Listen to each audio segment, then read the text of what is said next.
शिंदे साहेबांसोबत आहो, आता पण त्यांच्यासोबत आहे, पण त्यांनी मतदारसंघात भरपूर निधी दिला आणि मी स्वतः आणि राजकुमारजी पटेल हे दोघे जण आम्ही शिंदे साहेबासोबत आम्ही जाऊन मतदान करणार आहोत. एकूण जर बघितलं तर सध्या 12 उमेदवार रिंगणामध्ये आहेत, त्याच्यामुळे मतं फुटण्याची देखील शक्यता व्यक्त केली जाते. घोडे बाजार खूप मोठ्या प्रमाणावर झालाय.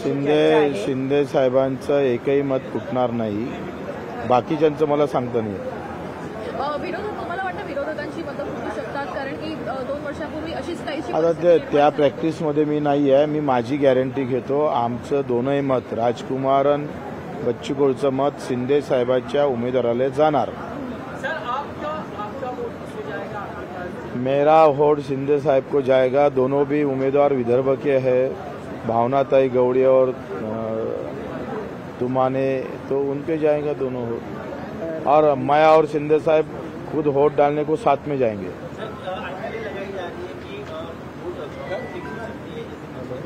वो मुझे पता नहीं, मैं इस ऐसे धंधे में गिरता नहीं.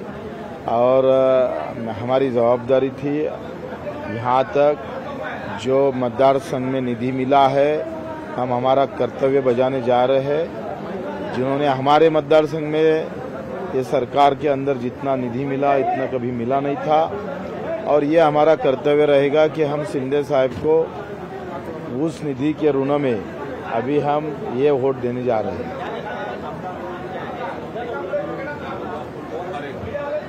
वो तो अभी बता नहीं सकते कौन हारेगा कौन जीतेगा.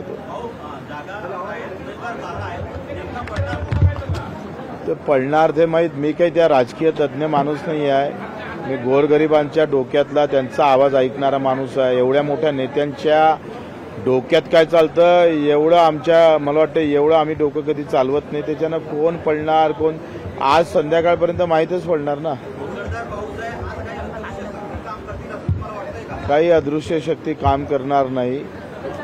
मला असं वाटतं का शिंदे साहेबाचे दोनही उमेदवार चांगल्या मतानं आणि पहिल्यांदा त्यांचा रिझल्ट लागेल.